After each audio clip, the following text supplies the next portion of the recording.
시청자 여러분, JTBC 뉴스룸을 시작하겠습니다.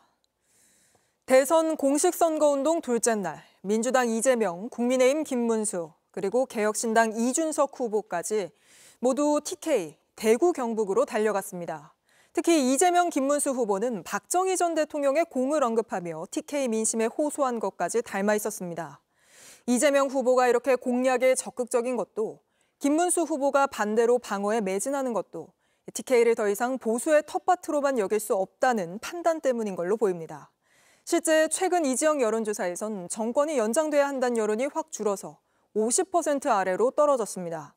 큰 표차를 노리는 민주당에게도 추격의 발판이 필요한 국민의힘에게도 TK가 격전지로 추가된 셈입니다. 저 소식 강희연 기자입니다. 공직선거운동 이틀째 이재명 더불어민주당 후보는 험지인 영남 공략에 나섰습니다.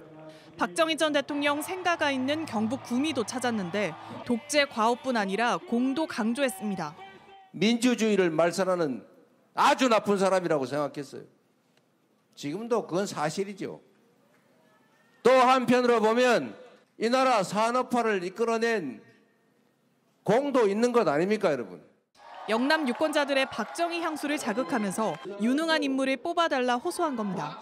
유능하고 국가와 국민에게 충직한 일꾼을 뽑으면 세상이 개벽할 정도로 변할 수 있다는 사실입니다. 젊었을 때는 저는 박정희 대통령을 다 믿었습니다. 철이 들어서 제가 잘못했다는 걸 알았습니다. 당신의 무덤에 침을 뱉던 제가 이제 당신의 무덤에 꽃을 바칩니다. 대구를 찾은 김문수 국민의힘 후보는 박 전 대통령을 비판했던 과거를 뉘우치면서 그 딸인 박근혜 전 대통령에게도 박수를 보내달라고 했습니다. 울산에서는 박정희 정신을 강조했습니다. 박정희 대통령께서 울산 신도시를 만들었습니다. 박정희 대통령 말씀대로 제가 크게 한번 외치겠습니다. 하면 된다! 하면 된다! 할 수 있다! 할 수 있다! 집토끼를 모아 지지세를 견인할 동력을 삼겠다는 전략입니다. 역시 대구를 찾아 20대 학생들과 시장 상인들을 만난 이준석 개혁신당 후보도 박 전 대통령을 평소 존경한다고 했습니다. 다만 박정희식 경제 발전을 외치는 건 시대착오적이라며 이재명 후보를 겨냥했습니다. 이재명 후보와 같은 사람들에게 제발 그런 진보 진영이 갖고 있는 박정희 대통령에 대한 컴플렉스 이런 것을 극복하고 새로운 박정희주의를 좀 주장할 것이 아니라 이 시대에 맞는 좀 미래지향적인 경제 정책을 냈으면 좋겠습니다. 새 후보는 내일도 영남권 공략을 이어갑니다. 이재명 후보와 이준석 후보는 부산, 김문수 후보는 진주에서 시작해 경남 유권자들을 만날 계획입니다. JTBC 강희연입니다. 국민의힘 안에서도 윤석열 전 대통령을 출당시키란 요구가 빗발치고 있지만 김문수 후보는 도리가 아니라며 반대했습니다. 어제 계엄에 대해 처음으로 사과하며 윤 전 대통령과 거리를 두나 싶었지만 하루도 채 안 돼 다시 윤 전 대통령 감싸기에 나선 겁니다. 김태영 기자입니다. 김문수 국민의힘 대선 후보는 어제 방송 인터뷰에서 계엄으로 인한 경제와 외교적 어려움을 언급하며 고통을 겪고 있는 국민들께 죄송스럽게 생각한다고 말했습니다. 공식 선거운동 첫날 나온 계엄 사태에 대한 첫 사과였습니다. 윤석열 전 대통령과 거리 두기를 망설여온 당 분위기가 달라지나 싶었지만 우리가 언제까지 이 계엄과 탄핵에 갇혀 있을 수 없습니다. 이제 대한민국을 지키기 위해서 계엄과 탄핵의 강을 건너야 됩니다. 김 후보는 하루 만에 기존 입장으로 돌아갔습니다. 자기가 뽑은 대통령을 탈당시키는 방식 이런 것을 가지고 책임이 면책될 수도 없고 또 그렇게 하는 것은 도리도 아니라고 생각합니다. 출당 조치 등은 생각해 본 적 없고 윤 전 대통령이 알아서 판단할 일이라고 한 겁니다.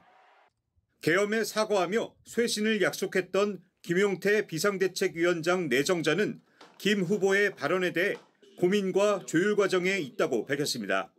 저희가 여러 가지 당내 컨센서스를 좀 도출해내서 국민 상식에 맞는 판단할 수 있도록 하겠습니다. 김 후보가 윤 전 대통령을 끊어내지 못하는 모습을 보이자 당 내에서조차 비판이 나왔습니다. 김 후보에게 윤 전 대통령과의 절연을 요구한 한동훈 전 대선 경선 후보는 이길 수 있는 길과 반대로 간다는 반응을 보였습니다. 육선 중진인 친한계 조경태 의원도 윤 전 대통령에 대한 출당을 요구했습니다. 저는 이날의 진정성을 얻기 위해서는 비상계엄을 한 윤석열 전 대통령을 지금 당장 출당 재임시키는 것이 바라왔습니다. 김 후보가 윤 전 대통령과 다시 거리를 좁히는 듯하자 당내 우려의 목소리도 점차 커지고 있습니다. JTBC 김태영입니다. 이재명 후보 경호 강화에 골몰하는 민주당은 경찰을 넘어 아예 대통령 경호처에 협조를 요청했습니다. 이재명 후보가 방탄복을 입고 시민과의 접촉도 줄였지만 최근 적용용 소총이 밀반입됐다는 제보까지 들어왔다는 겁니다. 김한수 기자입니다. 이재명 더불어민주당 후보의 유세 현장입니다. 경호원들이 쌍안경으로 주변을 살피고 후보가 도착한 뒤엔 방탄용 가방을 들고 주변을 에워쌉니다. 민주당은 이 후보에 대한 테러 위협이 심각해 어쩔 수 없다는 입장입니다. 지금까지 살해 협박 게시글은 총 240건을 제보받았고 이 중 7건을 수사 의뢰, 5건을 고발 완료했습니다. 이 때문에 이 후보는 유세 현장에도 방탄복을 입고 나타났습니다. 시민들과 만나면서도 악수나 포옹 등 직접 접촉은 최대한 줄이기로 했습니다. 먼 거리에서 저격할 수 있는 소총이 밀반입됐다는 얘기까지 나오자 러시아제 권총을 밀수해서 이재명 대표를 암살할 계획을 가지고 있다라는 문자를 여러 의원들이 받으셨습니다. 캠프에선 유세 현장에 저격 차단용 풍선을 띄우자는 주장까지 나왔습니다. 캠프에선 이 후보가 지난해 총선 당시 실제 흉기 테러를 당했던 것까지 고려해 공경 출신 의원들을 중심으로 자체 안전팀을 만들었습니다. 경찰의 경호를 받곤 있지만 대통령 경호처에도 협조를 구하기로 했습니다. 그 대통령 경호처가 가장 권위 있는 또 기관 아닙니까? 그 경호처에 또 협조도 요청하고 있고. 경호처도 관련 법에 따라 국가 요인으로서 대선 후보들에 대한 경호 업무를 수행할 수 있다면서 경호 준비 태세를 유지하고 있다고 설명했습니다. 이 후보뿐 아니라 김문수 국민의힘 후보에 대해서도 같은 수준의 경호를 제공할 준비가 돼 있다는 겁니다. 다만 민주당 측은 경호처가 실질적인 경호를 제공하는 데는 시간이 걸릴 것 같다고 했습니다. JTBC 김한수입니다. 네, 다음 소식입니다. 김건희 여사가 내일 검찰의 소환 요구에 응하지 않겠다고 밝혔습니다.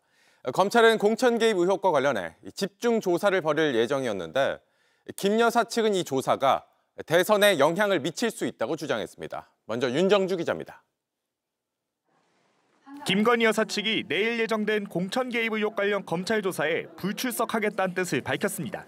김 여사 측은 중앙지검 전담수사팀에 검찰 조사에 불출석하겠다는 의견서를 제출했습니다. 김 여사 측은 의견서에 특정 정당 공천 개입 의혹에 관한 조사가 이뤄지면 선거에 영향을 미칠 수 있다며 불출석 이유를 밝힌 걸로 확인됐습니다. 대선을 앞두고 이재명 민주당 후보 관련 재판들이 연기된 점과 문재인 전 대통령이 조사 없이 기소된 점도 불출석 이유로 적은 걸로 전해졌습니다. 명태균 씨 등이 연루된 공천 개입 의혹을 수사 중인 검찰은 앞서 김건희 여사 측에게 내일 나와 조사를 받으라고 통보했습니다. 검찰은 정식 출석 요구서를 우편을 통하지 않고 김 여사 변호인에게 직접 전달했습니다. 김 여사는 지난 2022년 재보궐선거 당시 김영선 전 국민의힘 의원 공천에 개입한 의혹을 받고 있습니다. 여보세요? 네네. 네, 당선인이 지금 전화했는데 예. 하여튼 당선인 이름 팔지 말고 그냥 미르라고 했어요. 지금 전화해서. 지난해 총선 당시 김상민 전 검사 공천에 개입한 의혹과 20대 대선 당시 명 씨로부터 여론조사를 무상으로 받은 의혹도 함께 받고 있습니다. 검찰은 내일 조사를 통해 관련 의혹을 모두 확인할 계획이었지만 김 여사가 조사에 불응하면서 수사도 미뤄지게 됐습니다.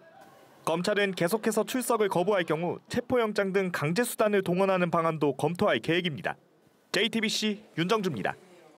네, 이번엔 김건희 여사와 건진법사 관련 의혹 단독 보도 전해드리겠습니다. 통일교 측이 건진법사에게 김 여사를 만나게 해달라고 요구하는 문자 메시지를 검찰이 확보했습니다.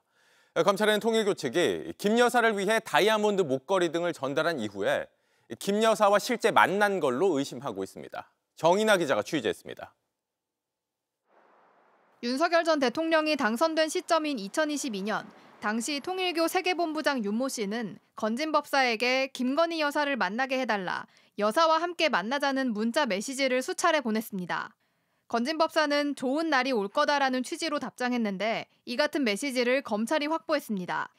윤 전 본부장은 2022년 대통령 취임 전후로 영국 브랜드 그라프의 6천만 원대 다이아 목걸이와 샤넬백, 천수삼 농축차를 김 여사 선물이라며 건넬 때도 건진법사와 문자를 주고받았습니다. 선물이 전달된 이후로 보이는 2022년 7월, 윤 전 본부장은 김건희 여사가 물건 잘 받았다더라. 여사님께서 건강이 좋아지셨다고 한다는 취지의 문자 메시지를 건진법사에게 보냈습니다. 이에 건진법사는 알았다는 취지로 답했습니다. 그러고 4개월 뒤인 11월쯤엔 윤 전 본부장이 건진법사에게 캄보디아에 함께 가자고 문자를 보낸 걸로 파악됐습니다. 윤석열 전 대통령과 김건희 여사가 캄보디아 순방을 나설 때와 시기가 겹칩니다. 윤 전 본부장은 건진법사에게 훈센 당시 캄보디아 총리와 찍은 사진을 보내며 캄보디아에 같이 놀러 가자고 문자를 보낸 걸로 확인됐습니다. 검찰은 지난 3일 건진법사 소환 조사에서 이 문자를 토대로 통일교 측이 캄보디아 개발 사업 지원을 청탁한 게 아닌지 추궁한 걸로 알려졌습니다. 건진법사 측은 윤 전 본부장이 캄보디아에 가자고 한 건 맞지만 개발 사업을 논의한 적은 없다고 진술한 걸로 파악됐습니다. 취재진은 윤 전 본부장에게 문자에 대해 물었지만 답변을 받지 못했습니다. JTBC 정인아입니다. JTBC 뉴스를 시청해주셔서 고맙습니다. 저희는 저녁 6시 30분 뉴스룸에서 뵙겠습니다.